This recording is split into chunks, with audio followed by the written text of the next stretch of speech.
Hello students, आज मैं class 10 का chapter 3 pair of linear equation in two variable का वीडियो लेके आया हूँ आपका सामने में। ओके जी, तो यहाँ पे क्या करना है, linear equation in two variable आप क्लास 9 में भी सीख के आए हो। वहाँ पे एक इक्वेशन लेके डील किए हैं आपने, एक इक्वेशन का ऊपर ही आपने डील किया है वहाँ पे, ठीक है जी। और क्लास 10 पे क्या करना है, pair of linear equation in two variable, मतलब दो दो इक्वेशन को लेके डील करना है यहाँ पे। तो हमें बेसिक कुछ रूल्स है, कुछ फॉर्मूलेस है जो मैं आपको पहले वो समझा दूंगा और देन एक्सरसाइज पे जाऊंगा। और इस एक्सरसाइज पे बहुत सारा क्वेश्चन डिलीटेड भी है इस बार के लिए 2022-23 का बोर्ड एग्ज़ाम के लिए, ठीक है। और मैं उसको बारे में भी डिस्कस करते रहूँगा, कौन सा क्वेश्चन पढ़ना है, कौन सा नहीं पढ़ना है, कौन सा वाला डिलीटेड है, वो भी मैं इस वीडियो पे बोलने का कोशिश करूँगा, ठीक है। तो चलते हैं इसका इंट्रोडक्शन पे, ठीक है जी। तो बच्चों, सबसे पहले बात करेंगे क्लास 9 में हम लोगों ने क्या सीख के आया, आप लोगों ने क्या पढ़ के आया है ना। क्लास 9 पे यही सिखाया गया है कि linear equation in two variable has infinite solutions, ठीक है। तो जैसे कि फॉर एग्जांपल एक linear equation in two variable है ना, जहाँ पे दो वेरिएबल मतलब दो ही अल्फ़ाबेट, दो टाइप का अल्फ़ाबेट होगा। जैसे कि ये मैंने देखो एक लीनियर इक्वेशन जिसका हाईएस्ट पावर 1 होगा वही लीनियर है ना। तो इसका भी हाईएस्ट पावर 1 है, इसका भी 1 है, ठीक है जी। और जहाँ पे दो अल्फ़ाबेट, दो टाइप का अल्फ़ाबेट होना है उसको कहते हैं linear equation in two variable. ये क्लास 9 पे आपने डील किया, जहाँ पे ग्राफ भी ड्रॉ होते हैं, ठीक है जी। तो दो इक्वेशन, एक ही इक्वेशन होने पे इन्फिनिट सॉल्यूशन होते हैं, वो क्लास 9 में सिखाया गया। कैसे होते बच्चों?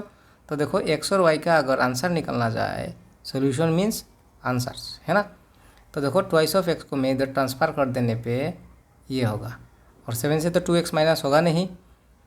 देन क्या किया आप लोगों ने क्लास 9 पे, अगर आपको याद है तो, है ना, कि भाई हमेशा ही x जो है ऊपर में होना है और y नीचे पे। तो मैंने किसको ट्रांसफ़र किया, x को, ओके। तो जिस भी वेरिएबल को आपने ट्रांसफ़र किया है ना, x को अगर ट्रांसफ़र किया तो x का वैल्यू आप खुद से लेना है, y को अगर ट्रांसफ़र किया होगा तो y का वैल्यू आप खुद से लेना है। और कुछ भी ले सकते हो, प्लस माइनस जो मर्जी नंबर हमें ले सकते हैं हम लोग। तो मैंने x को ट्रांसफ़र किया तो x का वैल्यू मैं खुद चूज़ करूँगा।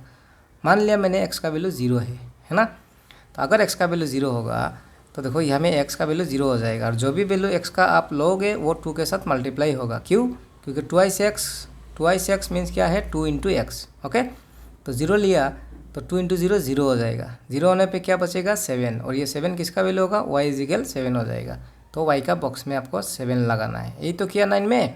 मान लो मैंने 2 ले लिया है ना x का वैल्यू, तो x का वैल्यू अभी मैंने 2 लिया तो 2 2 4 हुआ, ठीक है। और 7 से 4 माइनस करने पे 3 होते हैं, है ना। 7 से 4 माइनस करने पे 3 होते हैं, है ना। तो y का वैल्यू 3 हो गया। अब मानो मैंने सोच लिया 1 लगा लेना है मुझे, तो देखो अब x का वैल्यू 1 है तो 2 1 जा 2, और 7 से 2 माइनस करने पे 5 होते हैं, तो ये y का बॉक्स पे लगवा लेना है। अब मान लो मैंने सोच लिया ये 3 है, तो x का वैल्यू 3 लिया मैंने, तो 2 3 जा 6, और 7 से 6 माइनस करने पे 1 होगा। तो ऐसे करके आप खुद सोचो, ये सब अगर और भी बॉक्स होता तो दुनिया में नंबर का थोड़ी कमी है। जितना मर्जी नंबर आप डालो, हर नंबर डालो, एक एक नंबर लेते रहेंगे और एक एक वैल्यू आते रहेगा। तो ये जो आया, ये जो एक वैल्यू है, क्या है, x पहले और y बाद में, ऐसा है ना। ग्राफ ड्रॉ किया है ना आप, तो 2 3 x आगे पे और y पीछे पे, तो ये सब को कहते हैं सॉल्यूशंस, है ना। तो ऐसे करके हम लोग क्या है, जितना मर्जी इन्फिनिट सॉल्यूशन ढूंढ सकते हैं। ये है क्लास 9 पे सीख के आया कि भाई अगर एक ही इक्वेशन है तो इन्फिनिट सॉल्यूशंस होगा, ठीक है। और हम लोग क्लास 10 पे क्या सीखना है, पेयर ऑफ लीनियर इक्वेशन, दो इक्वेशन होने पे क्या होगा, है ना। एक इक्वेशन होने पे इन्फिनिट सॉल्यूशन होगा, दो इक्वेशन होने से, पेयर ऑफ इक्वेशंस होने से क्या होगा, ठीक है जी। तो अब हम लोग उसी बात पे बात करेंगे, ओके। तो बच्चों देखो मैंने क्या लिखा है यहाँ पे, a linear equation in two variables can be express in the form of ax plus by plus C. ये भी क्लास 9 में सिखाया गया है पहले एक्सरसाइज पे, है ना, ax plus by plus C. तो देखो ये था ना equation twice X Y and 7, तो इसको मैं यहाँ पे लिखूँगा twice of X plus Y equal 7।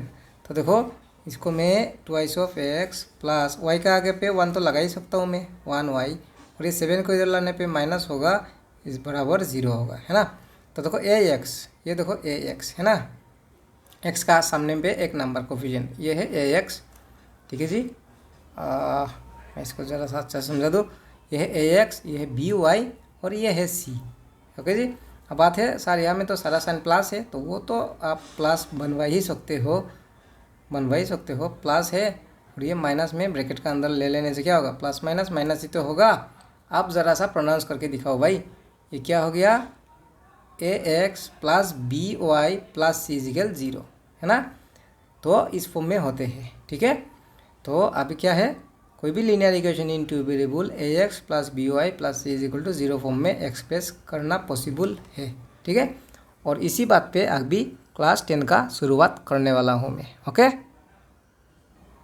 तो देखो ये मैंने पेयर ऑफ लीनियर इक्वेशन लिया, 2 इक्वेशन है ना। मैंने 2 इक्वेशन लिया, क्या है, twice of X plus thrice of Y plus 4 बराबर 0, 4x plus 7y plus 12 is equal 0, है ना। तो मैंने अभी आपको समझा, ये है पेयर ऑफ इक्वेशन, 2 अलग अलग इक्वेशन है।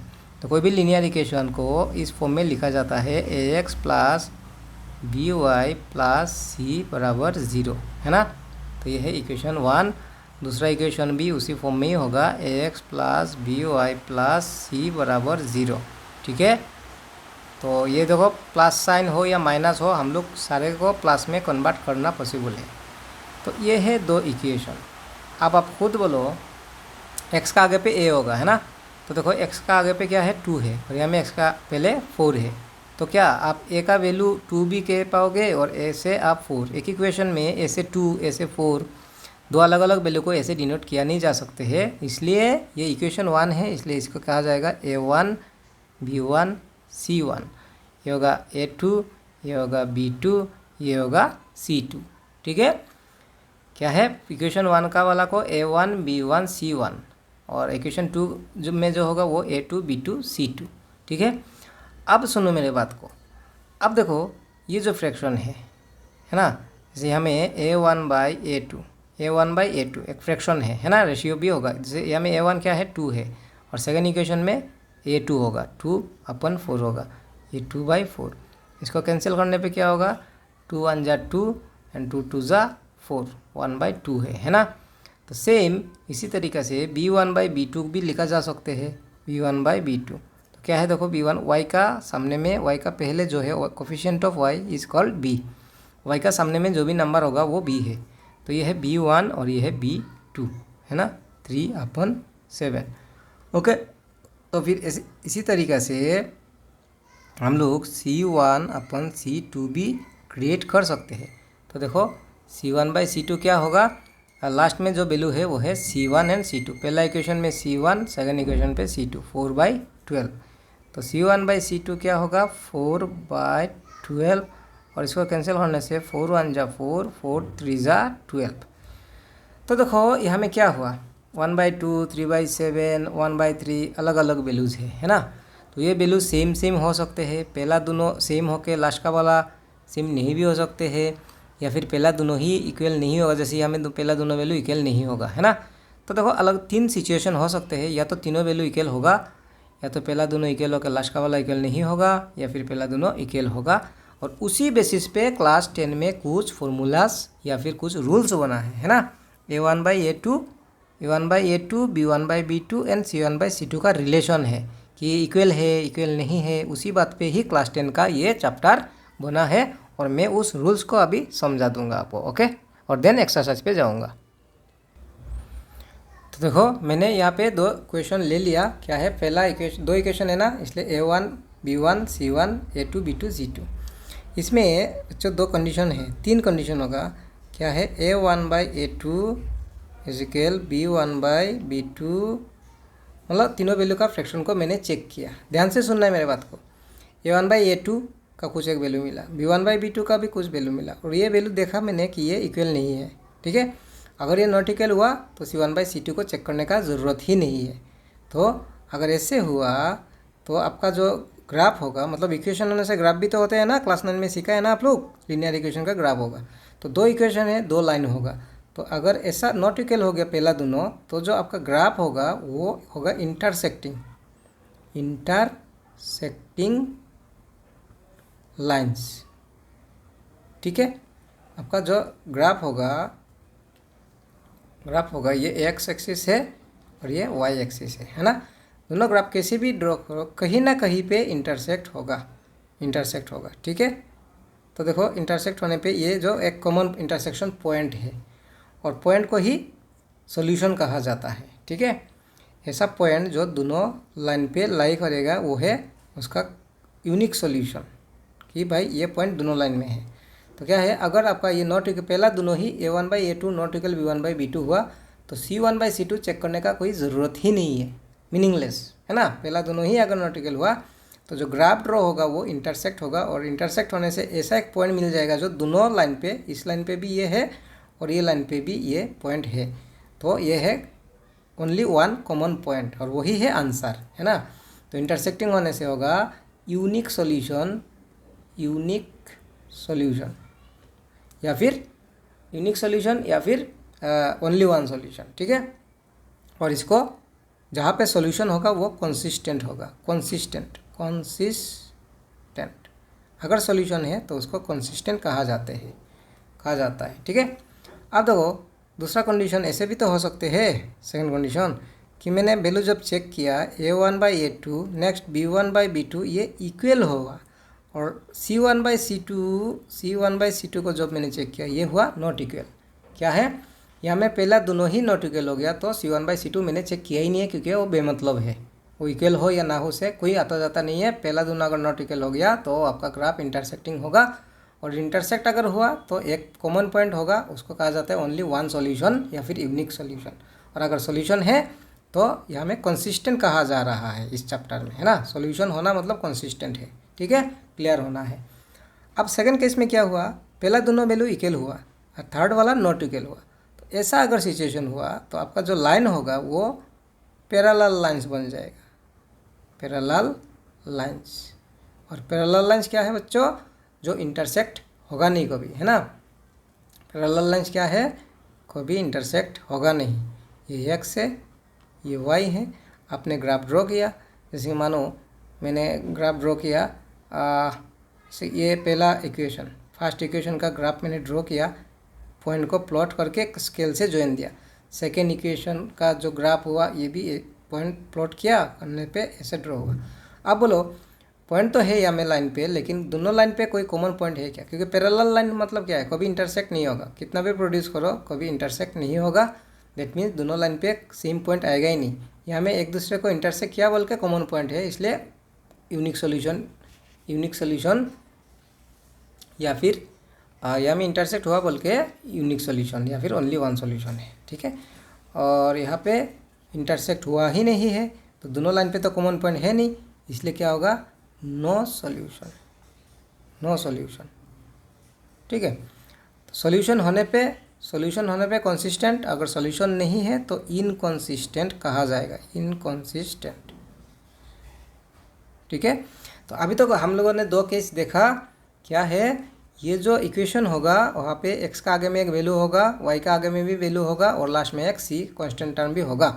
सेकेंड इक्वेशन में सेम होगा, तो a1 b1 c1 a2 b2 c2।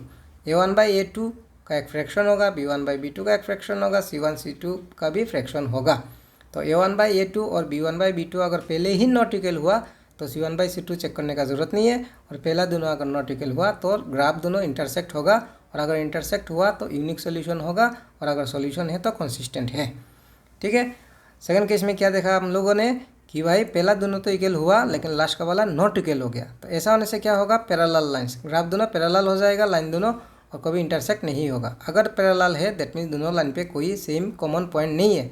अगर पॉइंट कॉमन नहीं है दैट मीन्स नो सॉल्यूशन है। तो अगर सॉल्यूशन है तो कंसिस्टेंट, अगर सॉल्यूशन नहीं है तो इनकंसिस्टेंट। ठीक है, अब जाते हैं थर्ड कंडीशन पे।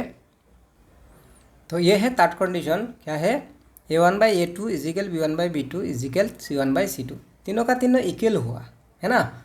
अगर तीनों इक्वल हुआ तो आपका लाइन होगा कोइंसाइड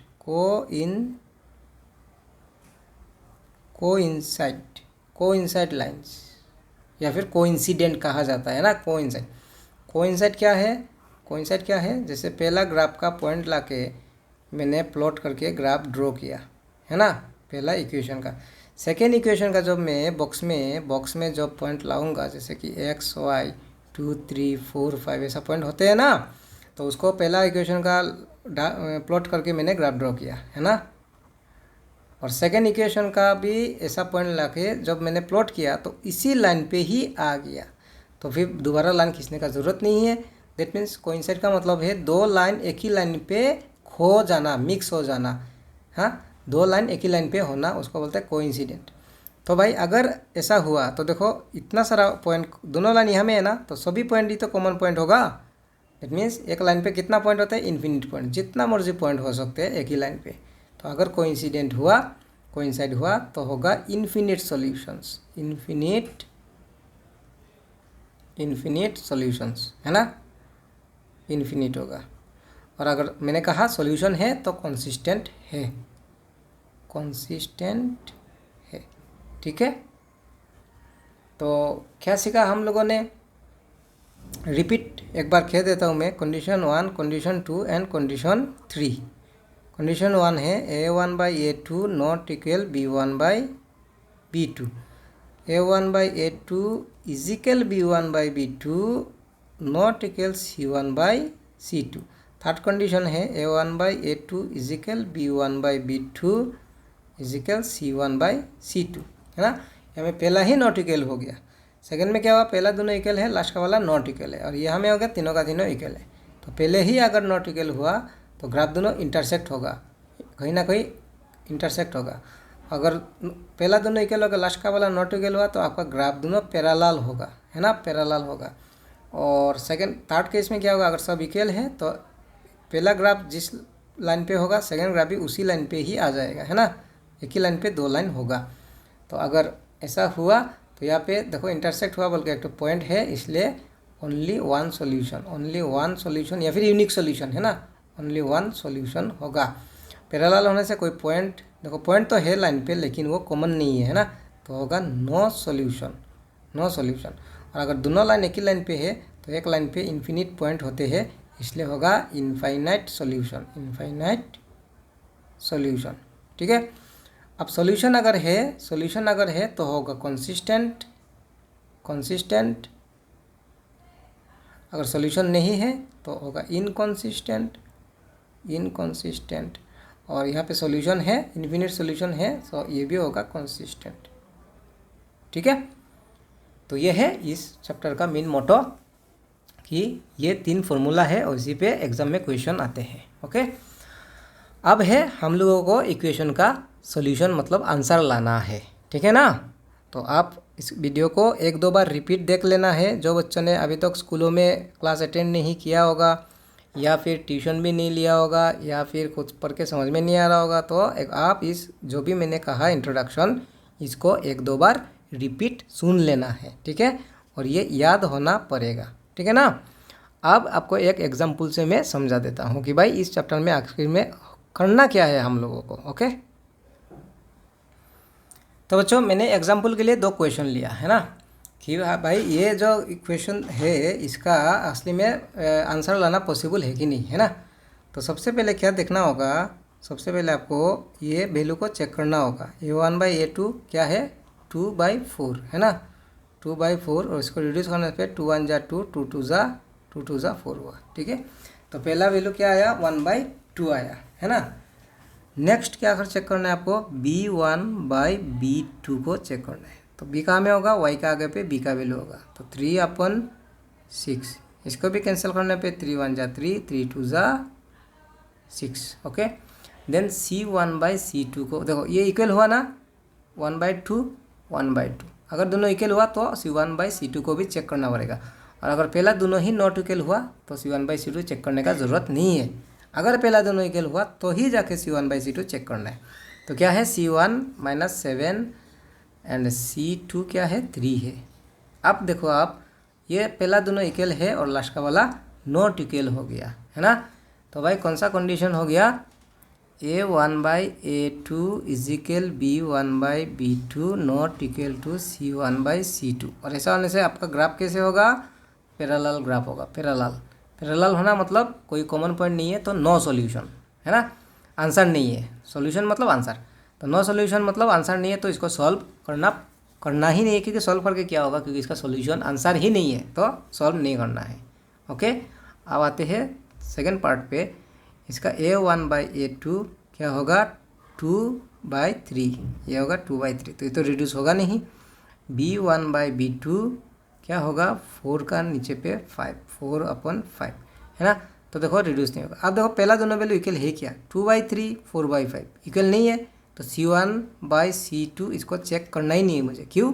क्योंकि यहाँ में क्या हो गया? A1/A2 not equal to B1/B2। और अगर ऐसा हुआ तो ग्राफ दोनों इंटरसेक्ट होगा, और अगर इंटरसेक्ट हुआ तो एक पॉइंट जो कॉमन हो जाते हैं, जो कॉमन आंसर है, कॉमन सॉल्यूशन होता है, तो इसका क्या होगा? Only one solution. और सॉल्यूशन अगर है, आंसर है, तो तभी जाके हम लोगों को सॉल्व करना है। ओके, और अगर ऐसा हो जाता कि सब इक्वल है, या अगर सब इक्वल है, सब अगर इक्वल हो जाता तो क्या होता? कोइंसाइड, एक ही लाइन पे दोनों लाइन, तो इन्फिनिट आंसर होता, इन्फिनिट होता। और इन्फिनिट का कोई जवाब, इन्फिनिट या फिर इनफाइनाइट सॉल्यूशन, इनफाइनाइट आंसर्स।